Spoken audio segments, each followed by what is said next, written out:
going to just call a national authority on rabies, as you are all aware of, as we are all aware of in the city. Dr. Shumit Kumar Poddar. Dr. Shumit Poddar will talk on rabies as disaster.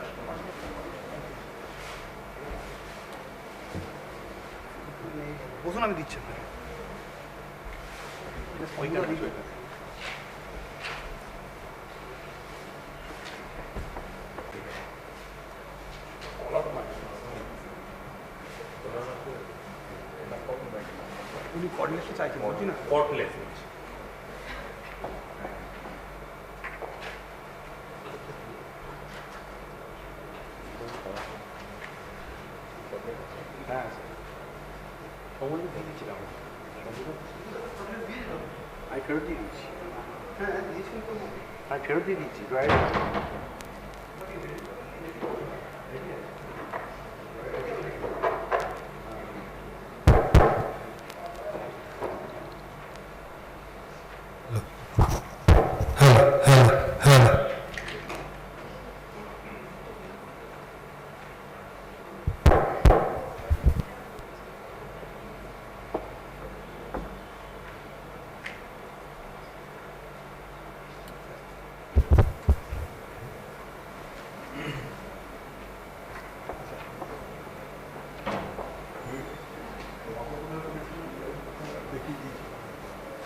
Point side.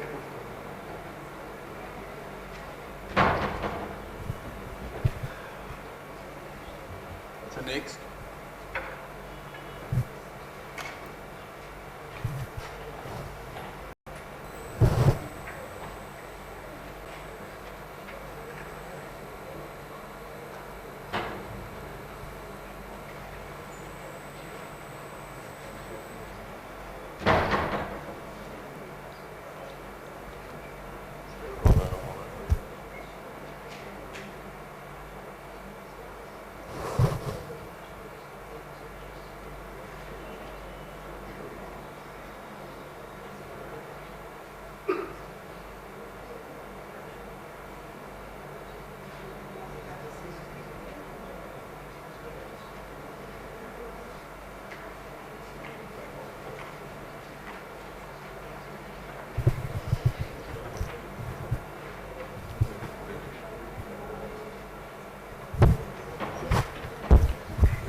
Respected Chairperson Sir, Dr. Shinmukto,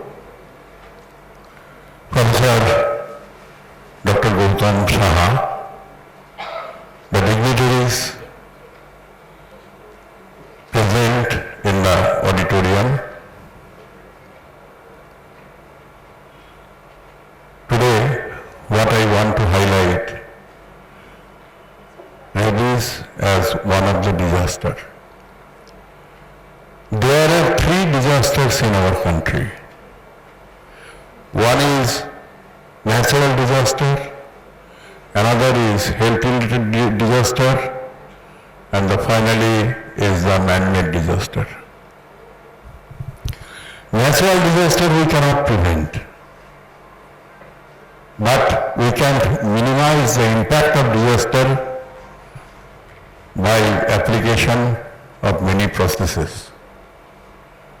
The health-related disaster can be easily tackled, and rabies is one of the health-related disasters. Man-made disaster is also preventable. এটাকে বন্ধ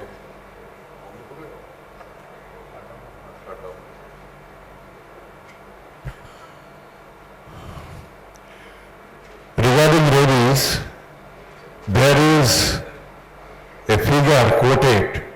The last survey was done in the year of 2003 and 4 with WHO, where it was specified that 20,000 deaths in our country. But today I do believe that this definitely death rate has come down to greater extent.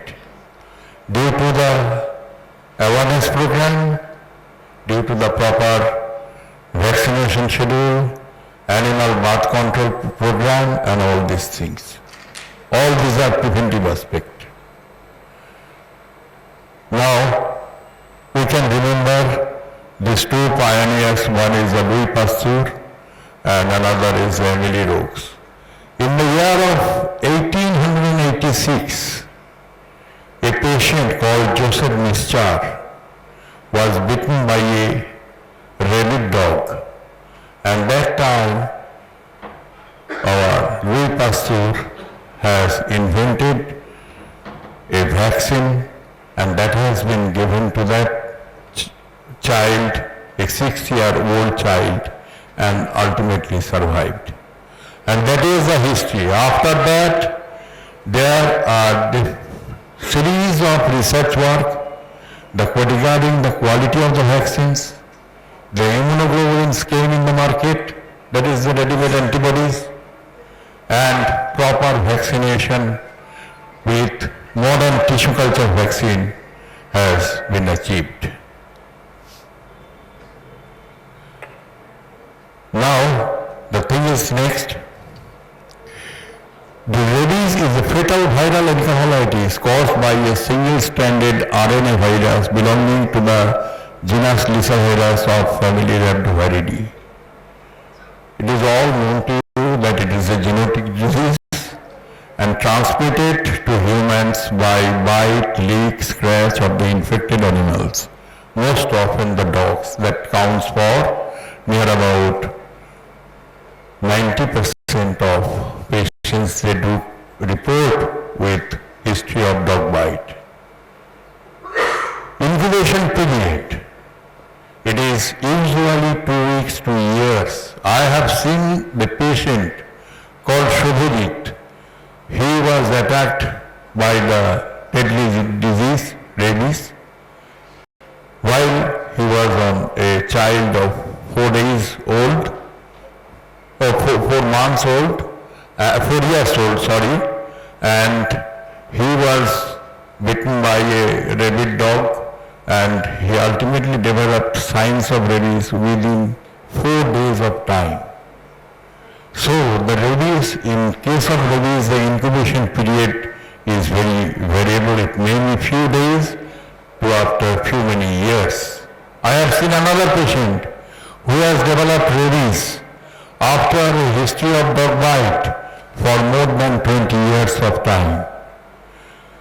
Now 1 to 5 weeks is the most common, and the closer to the bite of the brain, the shorter the incubation period due to the short height, and rabies virus travels 1 centimeter per day. Usually in India, what we have seen that the incubation period is from 3 weeks to 3 months. Next. The causative agent, this is the only important slide. What I will say that is the virus, picture of the virus. There are glycoproteins are there, that is responsible for the viral attachment. You know what we advise soon after dog bite or any cat bite? That is the only thing, wash the wound with soap and water for near about 10 to 15 minutes of time. This soap and water is the only media that can destroy at least 50 to 60% of the glycoprotein that is responsible for the viral attachment.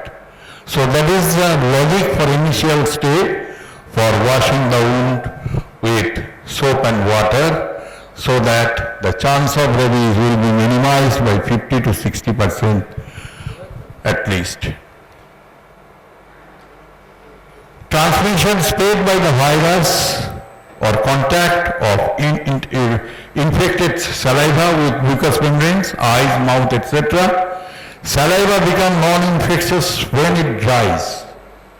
তার মানে একটা কুকুর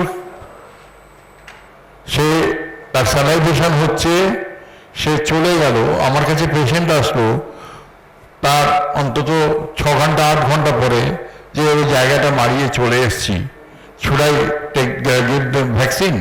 It is not that. That means saliva becomes non-infectious when it dries. Also transmitted by the contact of the nervous tissue, and people have been infected by the aerosol in bat caves. It is not found in our country, but it is found in USA.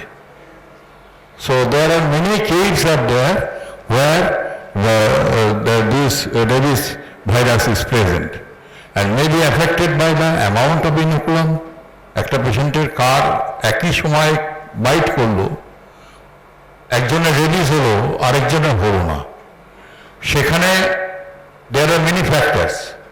সেখানে we will have to think about the amount of inoculum, nerve supply at that site, distance to the central nervous system, the host resistance is most important, and finally is the strain of the virus. This is the pathological picture. Next. There are microglial response, inflammation is there. There are presence of negri bodies, but negri bodies is present in about 50% of cases. So how to diagnose? There are other techniques are there. By adapting those techniques, the patient of rabies can be usually diagnosed. Now regarding the management of the animal bite cases, the management of animal bites are very important because rabies does not give second chance to treat.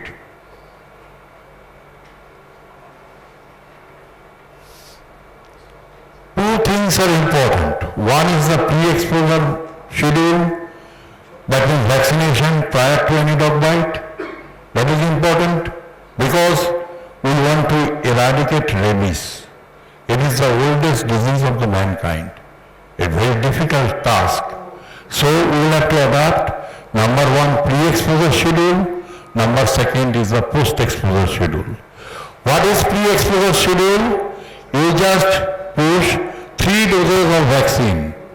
One is on day 0, one is on day 7, and one is on day 21 or 28. What is the advantage of this vaccination?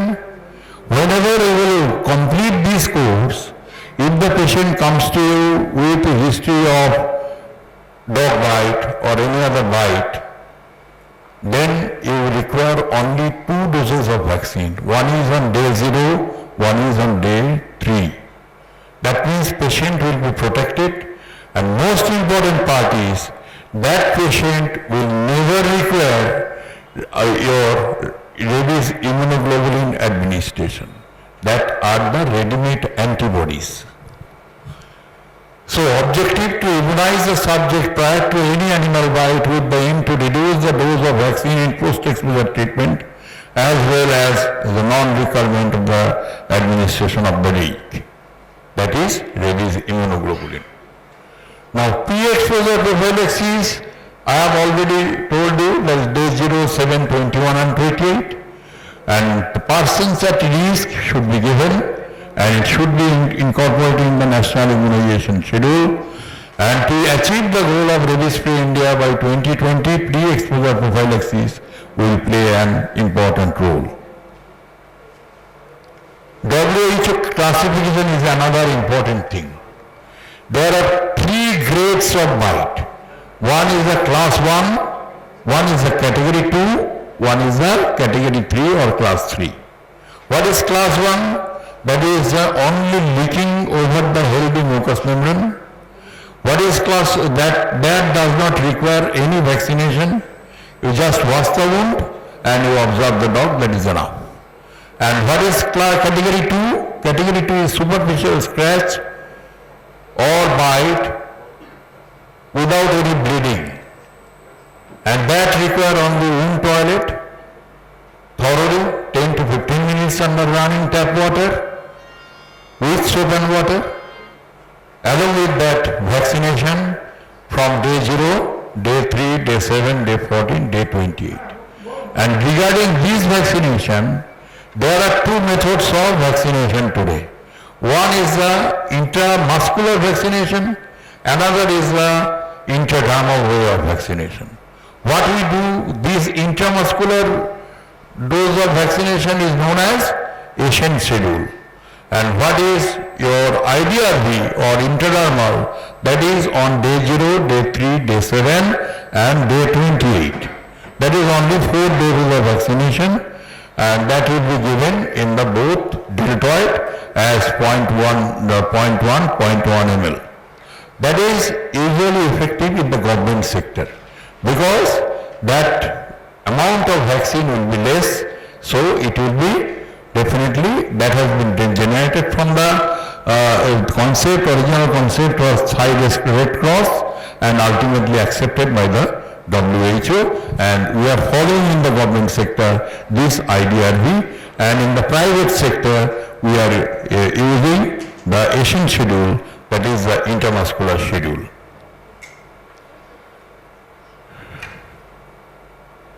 Now, prevention is always better than the cure.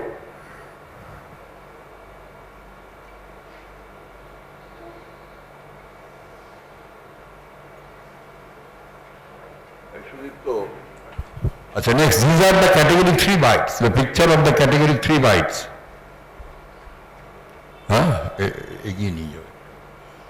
These are all severe bites.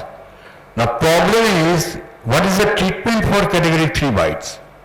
That is your administration of rabies immunoglobulin. Two types of rabies immunoglobulin are available in the market. One is the human rabies immunoglobulin and another is the equine rabies immunoglobulin. But there is, regarding the mode of action, it is all the same. But the patient with allergic reaction to equine rabies immunoglobulin should not be given equine rabies immunoglobulin, they should be given your human rabies immunoglobulin. And these patients are serious patients, and the dose, suppose the dose is higher. Actually, you cannot use more than 10 ml of the rabies immunoglobulin. So you will have to mix it up with 3-fold or 4-fold dilution with normal saline, then inject in all wounds, and so that all wounds will beget the ready-made antibodies and minimizes the chance of rabies immediately. So this is very important. After that you will have to give the total doses of vaccination. So post-exposure anti-rabies treatment includes, in case of category 3 exposure, number 1 is the passive immunization with rabies immunoglobulin. It should be given within 7 days of time. Another is the active immunization of rabies vaccine, that is from day 0, day 3, day 7, day 14 and day 28 in case of Asian, and in case of IDRB, day 0, 3, 7 and 28. So this is the post-exposure treatment, and this is a picture regarding the wound toilet, how to do it properly, the wound toilet. Povidone afterwards can be allowed to touch in the wound. Next.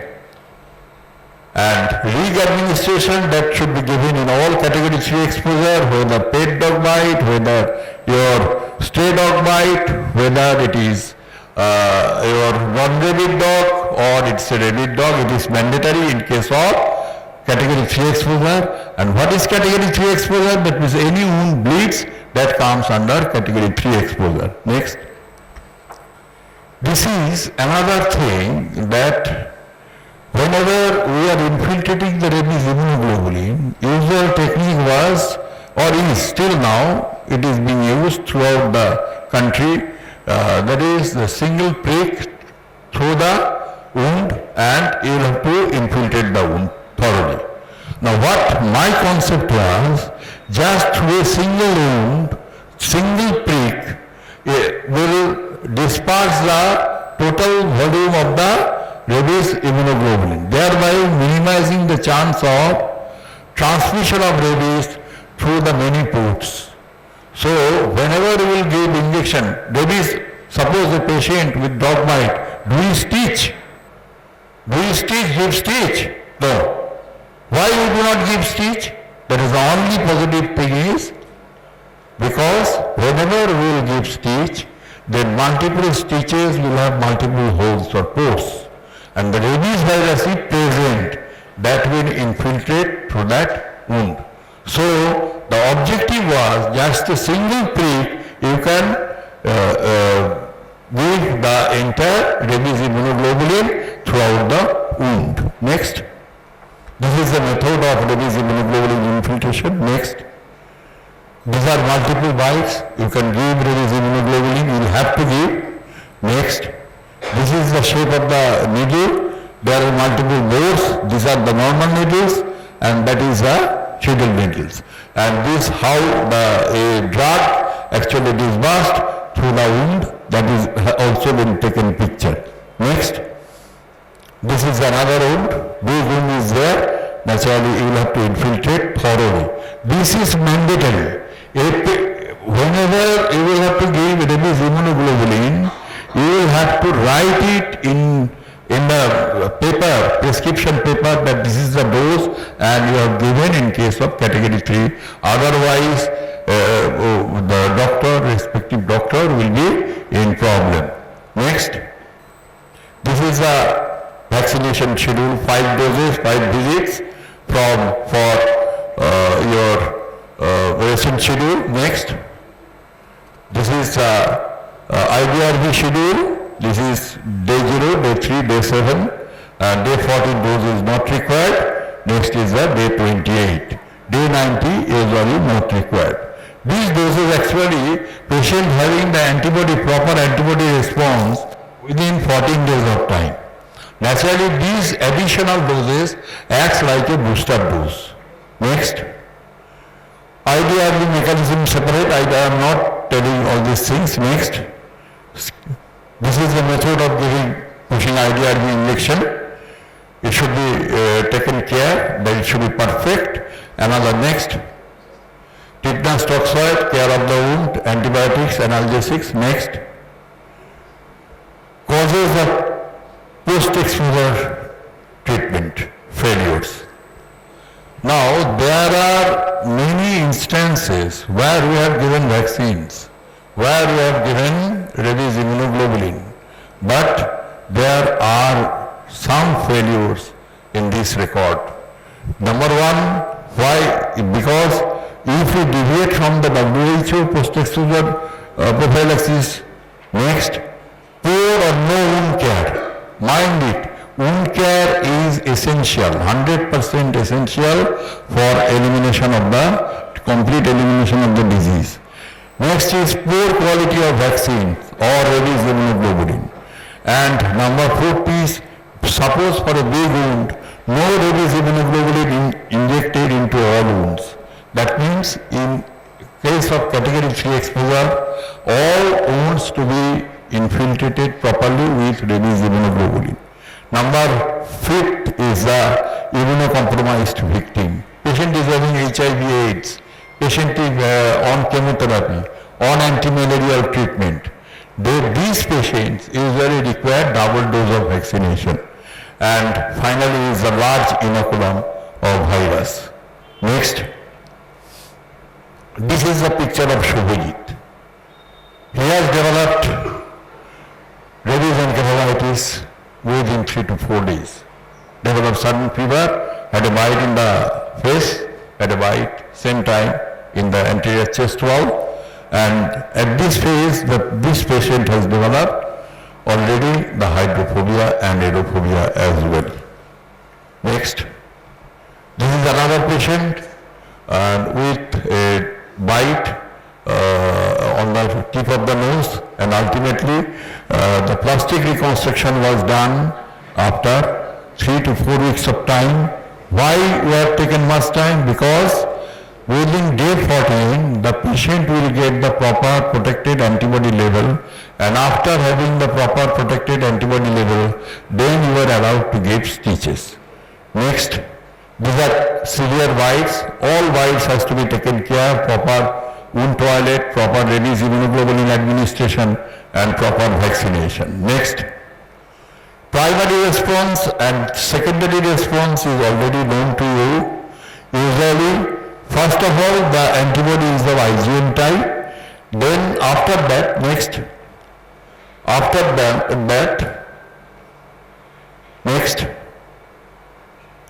the accelerated response is also attributed to the immunological memory. It is utilized in the identifying the specific antigen and when to react. Both the primary and secondary response and the immunological memory are the basis of revaccination. That means a patient has taken a course of vaccination, suppose today. After 5 years that patient came to you for another bite. What should we do?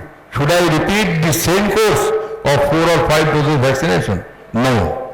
We will have to give only 2 doses of vaccine. One is on day 0, one is on day 3. That is sufficient enough to protect to raise the antibody level, just boost up the level due to the presence of memory cells, and that is the basis of the revaccination. Next, re-exposure, already I have told you, and the important is rabies immunoglobulin is not needed.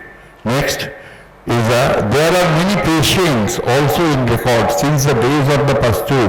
It is not only unusual in animals, both under experimental and natural condition as reported in mice, guinea pigs, dogs. It is probably present in the wild animals and dogs in natural conditions, and the entire mechanism is not still understood. Suppose rabies is 100% fatal disease, but there are some instances where we have seen that a patient affected with rabies has survived. How?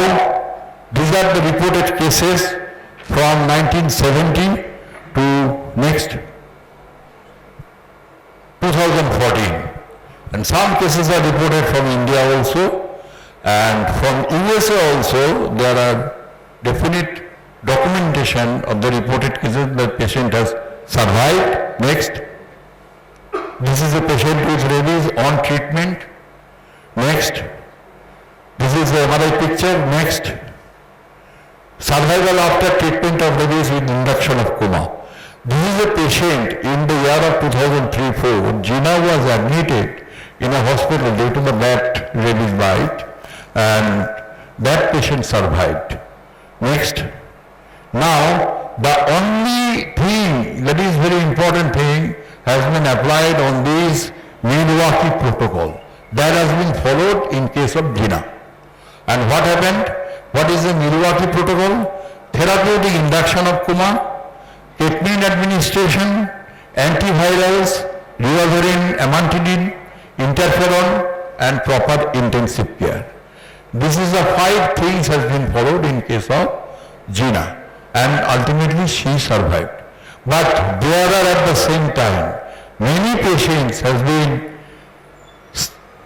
survived, few patients without, whenever the Milwaukee protocol was administered on the other patients, they did not survive. Even so, Milwaukee protocol only applicable to Gina, and mainly the host mechanism plays an important role.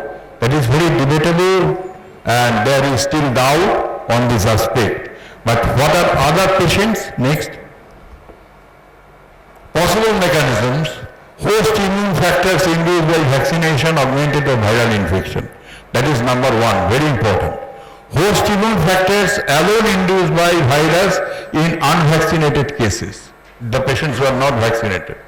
Less virulent virus strain, that is important, and much improved ICU facilities. And this has been, actually the study has been done in Niemann's, in other hospitals, and some patients have survived, some patients could not survive even after application of Milwaukee protocol. So, survival from rabies encephalitis, some cases have been reported in the recent years from 1970 to 2014, and particularly in 2 years, 4 survivors from India also reported. If the life can be prolonged with supported treatment in ICU, immune mechanisms may clear the virus. That is important. Hence, attempts to treat paralytic rabies should be practiced. So 2 types of rabies is there. One is paralytic rabies, one is furious rabies. The patient with furious rabies, they do survive within maximum within 5 to 6 days. After that, they dies. And what is in case of paralytic rabies, the patient may be alive for 2 to 3 weeks of time. So you are getting some time. You can give proper treatment. You can try for the treatment. That's why with the much improved ICU facilities, this patient has possibly survived. Newer therapeutic interventions including immunomodulation needs to be assessed, and specific antiviral, if discovered, may play an important role which can act as adjunct therapy. We can hope, because there are many antivirals are there. Now, in case of suppose hepatitis C, previously what was the drug? The drug was interferon, peg interferon was given 52 doses in case of hepatitis C, most virulent type, that is being practiced in our country. But now the oral vaccine has come out.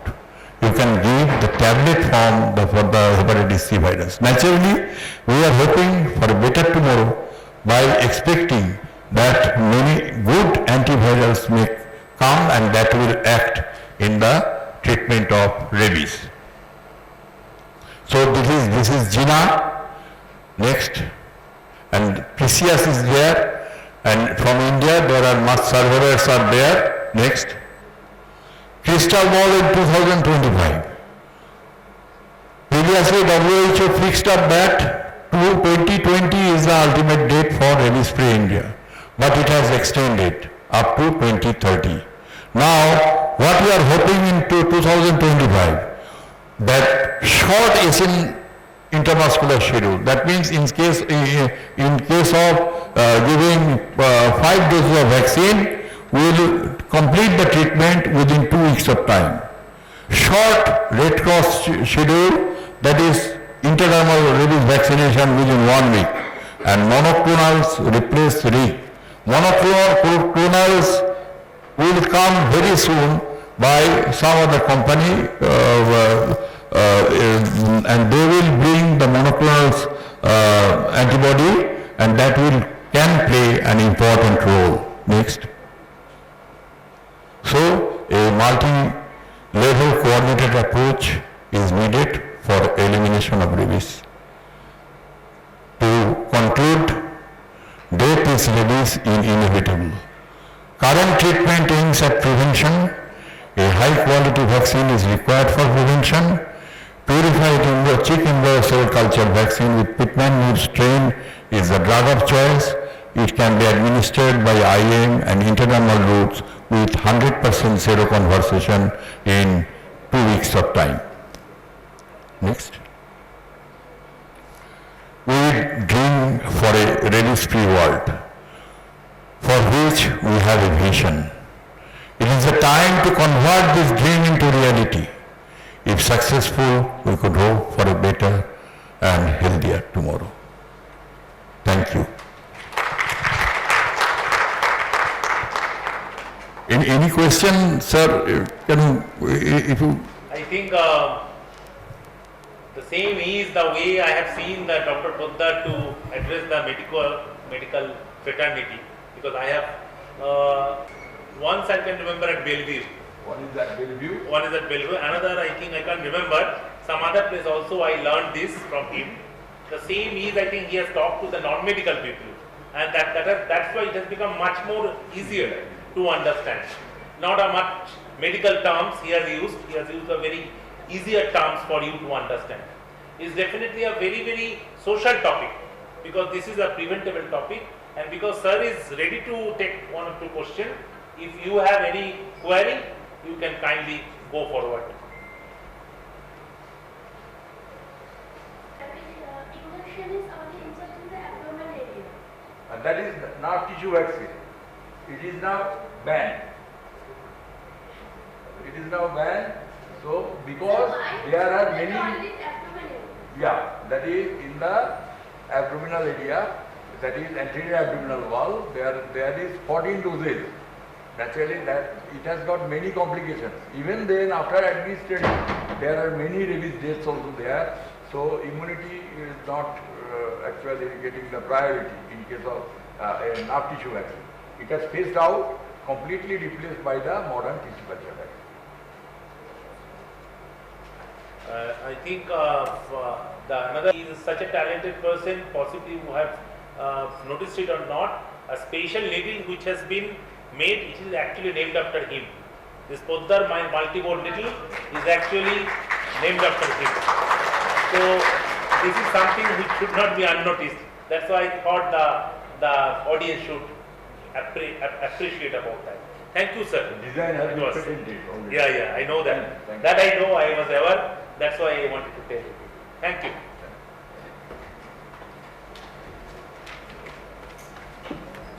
ওষুধটা তো বন্ধ হচ্ছে না গো।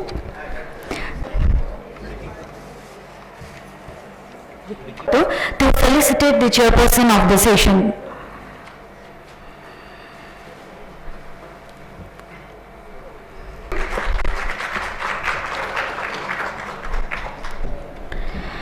Now it's time for Nath Sadhu Smriti. The Nath Sadhu Smriti Puraskar is being initiated from this year.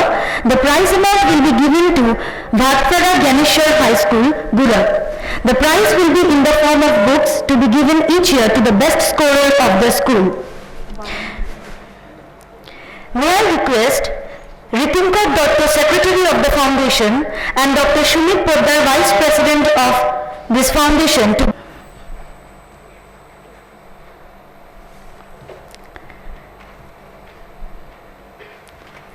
He is a representative of Ganeshwar High School.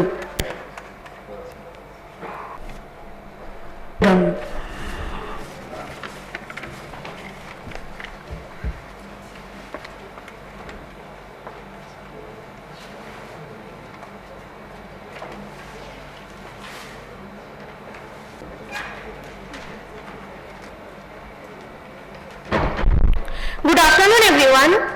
Myself Moriam Begum, a research scholar from the Zoology Department, University of Calcutta. Before beginning, I have a relevant question regarding my topic to you all. Is there anyone present over here who haven't used plastics or plastic-derived things at least once during your entire lifetime? If so, then please respond. See, quite expected, right? Not a single one. And it clearly depicts that plastics have become an indispensable part of our life. And today I'm going to focus on bisphenol A, which is a chemical that is widely used in the manufacturing and hardening of these plastics. But the adverse effects imposed by it is really a matter of great concern. Therefore today my seminar topic is Adversity of bisphenol A on Drosophila melanogaster, estimation of changes in the life history traits and protein expression. So to begin with, we all know that bisphenol A is a known xenoestrogen and endocrine disruptor that mimics steroidal hormone action. It can cause adverse effects on humans as well as animals. These are its chemical formula and IUPAC ID. Now why so much concern? This is because due to its widespread exposure to humans via diet, including ingestion of contaminated food and water, monomers of BPA can hydrolyze and leach into foods or liquids. It is accelerated by high temperatures, acidic or basic conditions, or damaged surfaces. Why is BPA used so much? This is because it is highly durable, has a high heat resistance, is shatter resistant, and has a high optical clarity. It is mainly used in the preparation of polycarbonate plastics and epoxy resins. These are some of the health implications like endocrine system disruption, cancer, obesity, cognitive and behavioral impairment, cardiovascular diseases, type 2 diabetes, asthma, liver enzyme abnormalities, etc. So where is it there in the environment? Many places, for example baby bottles and water bottles, dental sealants, medical equipments, canned food and drinks, automotive primers, household appliances, CDs, DVDs, etc. So basically, my major aim and objective is to focus on does BPA modulate various parameters in Drosophila melanogaster like the life history traits or morphological traits or the global protein expression pattern or all of the above? Now the question may arise as to why Drosophila. This is because due to ethical issues we cannot do experimentation on human beings, and it has already been proved that 75% of human disease related genes have functional orthologs in the fly. So these are my materials and methods. Initially, wild-type fly stock were maintained on standard Drosophila food at 25 degrees centigrade, 12 hour light dark cycle and 60% humidity. Then two different doses, one is 1.11 gram per 300 ml and the other 1.61 gram per 300 ml of BPA were used to treat 1000 flies and then compared with control. Then morphometric analysis was done and ultimately SDS-based analysis was done to reveal the protein expression pattern. So this is my experimental protocol for the life history trait and morphological trace assessment. Initially, virgin Oregon R male and female a pair were reared on treated food vial containing 2 ml of food. Then after 48 hours, the individuals were removed from the vials. Then same procedure was employed to collect the F1 or first filial generation flies. And ultimately, F2 generation flies were collected which were then used for experimentation. These are my statistical analysis which clearly reveals that there is a marked difference between control and both the treated conditions when the various morphological parameters like the body length, wing length, fecundity, pupil emergence time, adult emergence time, pupil height or sternoplural bristle number are taken into consideration. Now this is my experimental protocol for the SDS-based analysis.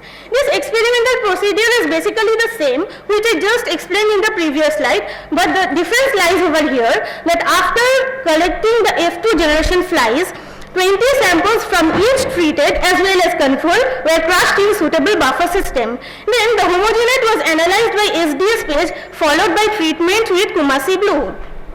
So this is the SDS-based documentation which clearly reveals that for the lower concentration, that is 1.11 gram per 300 ml, there is an underexpression of proteins for the treated groups, particularly in the 75 and 25 kilodalton range, whereas for the higher concentration, that is 1.61 gram per 300 ml, there is an overexpression of proteins in the treated group, particularly in the 135 and 63 kilodalton range when they are compared with the control ones. So these are the graphs for both the lower as well as higher concentration, where I focused on two major parameters. One is fecundity and the pupil height, where we can definitely see that there is a marked reduction in the treated conditions when we are comparing this with the control ones. Now I just mentioned about pupil height. So what is this exactly? In fact, it is a genetically regulated character, or to be more precise, it is the distance which is traversed by the Drosophila larva from the food medium in order to